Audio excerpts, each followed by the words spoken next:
Hi ಎಲ್ಲೋ ನಮಸ್ತೆ ಸ್ನೇಹಿತರೆ, ಎಲ್ಲರಿಗೂ ಕೂಡ ಮತ್ತೊಮ್ಮೆ ನಿಮ್ಮ ಯೂಟ್ಯೂಬ್ ಚಾನಲ್ಗೆ ಪ್ರೀತಿಯ ಸ್ವಾಗತ.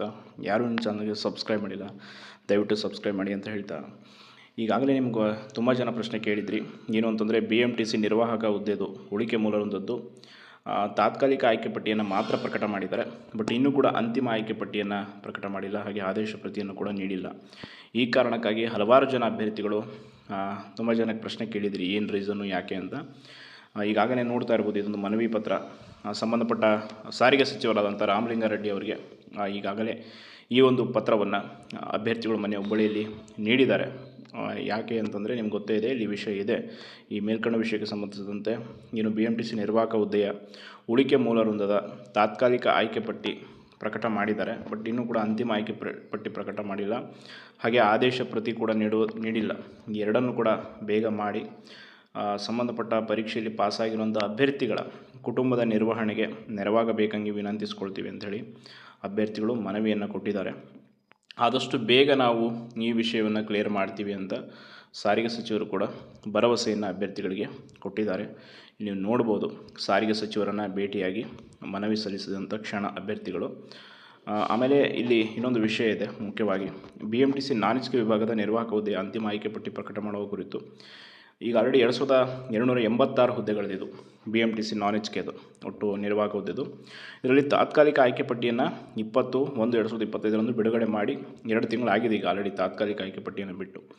ಬಟ್ ಇನ್ನೂ ಕೂಡ ಅಂತಿಮ ಆಯ್ಕೆ ಪಟ್ಟಿ ಪ್ರಕಟ ಮಾಡಿಲ್ಲ. ಹಾಗೆ ಒಂದೇ ಅಧಿಸೂಚನೆಯಲ್ಲಿ HK ನಾನ್ HK ಎರಡೂ ಕೂಡ BMTCದು ನೋಟಿಫಿಕೇಷನ್ ಆಗಿರುತ್ತೆ. ಬಟ್ HK ವಿಭಾಗದ್ದು ಈಗ ಆಲ್ರೆಡಿ ನಿರ್ವಾಹಕ ಹುದ್ದೆಯ ಅಂತಿಮ ಆಯ್ಕೆ ಪಟ್ಟಿ ಪ್ರಕಟವಾಗಿ ಆದೇಶ ಪ್ರತಿ ಪಡೆದು ಸುಮಾರು 3 ರಿಂದ 4 ತಿಂಗಳಿಂದ ಆಲ್ರೆಡಿ ಅವರು ಕರ್ತವ್ಯವನ್ನು ನಿರ್ವಹಿಸ್ತಿದ್ದಾರೆ. ಬಟ್ ನಾನ್ HK BMTC ವಿಭಾಗದ ಅಂತಿಮ ಆಯ್ಕೆ ಪಟ್ಟಿ ಪ್ರಕಟ ಮಾಡಲು ಇನ್ನೂ ಕೂಡ ಸರ್ಕಾರಕ್ಕೆ ಆ್ಯಂಡ್ ಸಾರಿಗೆ ಇಲಾಖೆಗೆ ಯಾಕೋ ಮನಸ್ಸು ಬಂದಂಗೆ ಕಾಣ್ತಾ ಇಲ್ಲ. ಈಗ ಒಂದೇ ಅಧಿಸೂಚನೆಯಲ್ಲಿ ಹೊರಡಿಸಿರುವಂಥ 2 ಪರೀಕ್ಷೆಗಳು ಕೂಡ, ಬಟ್ HK ಅವರಿಗೆ ಈಗ ಆಲ್ರೆಡಿ ಎಲ್ಲ ಕಂಪ್ಲೀಟಾಗಿ ಅವರಿಗೆ ಆದೇಶ ಪತ್ರವನ್ನು ಕೂಡ ನೀಡಲಾಗಿದೆ. ಬಟ್ ಆದರೆ ನಾನ್ HK ಅವರಿಗೆ ನೀಡಿಲ್ಲ. ಯಾಕೆ ಅನ್ನೋ ಒಂದು ರೀಸನನ್ನು ಈಗ ಆಲ್ರೆಡಿ ಪ್ರಶ್ನೆಯನ್ನು ಸಚಿವರಿಗೆ ಅಭ್ಯರ್ಥಿಗಳು ಕೇಳಿದ್ದಾರೆ.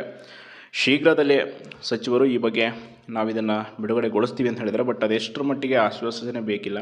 ಆದಷ್ಟು ಬೇಗ ಸಾರಿಗೆ ಸಚಿವರು ಇದಕ್ಕೆ ಸಂಬಂಧಪಟ್ಟ ಹಾಗೆ ಏನೇ ಇಲಾಖೆ ಅಧಿಕಾರಿಗಳಿಗೆಲ್ಲ ಕೂಡ ಮಾಹಿತಿಯನ್ನು ಕೊಟ್ಟು ಈ ವಿಷಯವನ್ನು ಬಗೆಹರಿಸಿಕೊಡಬೇಕು ಅಂತ ನಾವು ಕೂಡ ವಿನಂತಿ ಮಾಡ್ಕೊಳ್ತೀವಿ. ಕಾರಣ ಇಷ್ಟೇ, 2286 ಹುದ್ದೆಗಳಿದ್ದು ಒಟ್ಟು ನೋಟಿಫಿಕೇಷನ್ ಆಗಿರುವಂಥದ್ದು. ಹಲವಾರು ಜನರು ಈಗ ಆಲ್ರೆಡಿ ಆಯ್ಕೆ ಆಗಿದ್ದಾರೆ. ಪಾಪ ಈಗ ಇರುವಂಥ ಸದ್ಯದ ಪರಿಸ್ಥಿತಿಯಲ್ಲಿ ಯಾವುದಾದ್ರೂ ಒಂದು ಹುದ್ದೆಗೆ ಆಯ್ಕೆ ಆದರೆ ಸಾಕು, ಜೀವನ ನಿರ್ವಹಣೆಗೆ ಅನ್ನೋ ಒಂದು ಪರಿಸ್ಥಿತಿ ಬಂದೊದಗಿದೆ. ಅಂಥದ್ರಲ್ಲಿ ಆಯ್ಕೆ ಆಗಿರುವಂಥ ಅಭ್ಯರ್ಥಿಗಳನ್ನ ಇನ್ನಷ್ಟು ಹೆಚ್ಚಿನ ದಿನ ಕಾಯಿಸೋದು ಸರ್ಕಾರಕ್ಕೆ ಒಳ್ಳೆಯ ಒಂದು ಲಕ್ಷಣ ಅಲ್ಲ. ಹಾಗಾಗಿ ಶೀಘ್ರದಲ್ಲೇ ಈ ವಿಷಯವನ್ನು ಬಗೆಹರಿಸ್ಕೊಡ್ಬೇಕು ಅಂತ ನಾವು ಕೂಡ ವಿನಂತಿ ಮಾಡ್ಕೊಳ್ತೀವಿ. ಧನ್ಯವಾದಗಳು.